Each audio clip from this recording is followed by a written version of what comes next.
من ئەوە بڵێم کە ئەم شتەکە من وتم مەترسی ئەوانەیە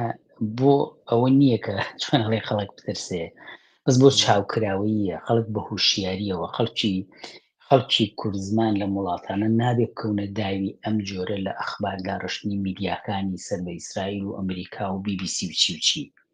ئەو حەقیقەتی تیان نییە خەڵک لەوێ هاتبێ دژەجوویە. لە